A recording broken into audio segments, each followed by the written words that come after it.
So we've been working a lot on hip strength in some of our videos, and we do quite a lot of pelvic floor relaxation. And of course, the pelvic floor is attached to the hips. So when we stretch the hips or when we work the hips, we are reaching into the pelvic floor.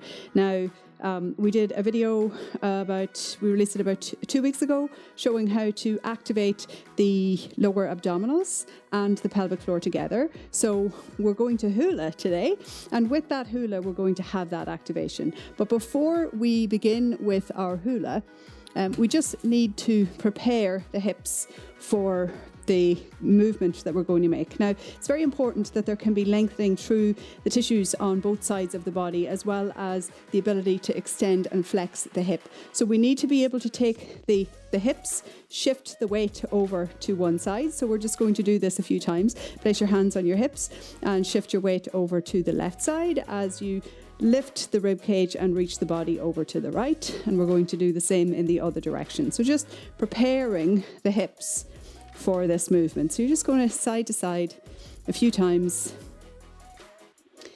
And it's important that the weight actually shifts.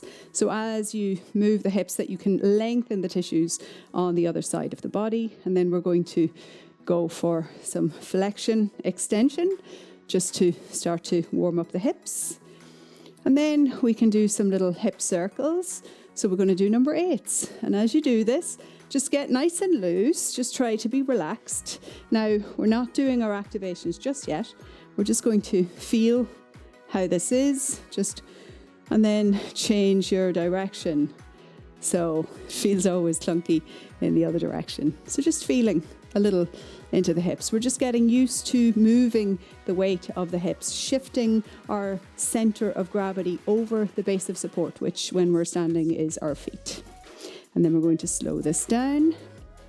And before we begin with our hula, I want you to just first relax the belly and then just gently activate. Remember, it's not a strong activation. I will put a little link to the video showing how to do the activation above, but you're just going to take a gentle activation and a gentle pelvic floor contraction. So not a big, strong, hard as you can contraction, but just a gentle activation. And then once you have your activation, we're going to come into the hula hoop.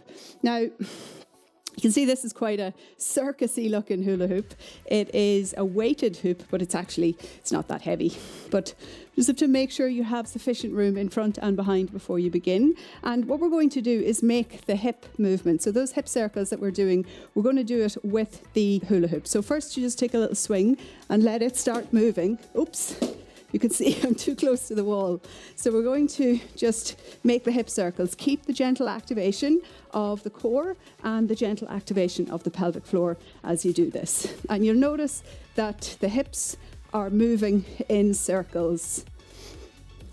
And then we're going to slow this down and catch the hoop. Then we're going to go the opposite direction. Now, it's always easier to go one way than the other. We tend to have a preference for one side versus the other. So hopefully you're okay going in both directions. So planting the feet nice and firm before you start, activating in the core, and we're going to go in the opposite direction. Whoa! Fail. So it's not so easy. Okay. So giving it a little bit of momentum and then using the hips. And you can see this one is a little harder for me. So keeping a nice activation of the core. This builds up quite some energy. And moving the hips as you go. That's it. Now this is a really great way to get a little bit of dynamic stability through the core, through the pelvic floor, and also getting that little bit of movement through the hips. You have to kind of react fast as you do this. So give it a try. If you've been trying all of the hip strengthening videos where we're lifting the legs and doing all kinds of funky things, this gives you a chance to get a little bit more lateral. So please do try it. Let me know what you think. Leave a little comment down below. And if you have any special requests, just also you can add them. Remember, also talk about pelvic floor dysfunction. If we talk about these things, we can really change things for those who are suffering in silence. Together, we can and will make a difference.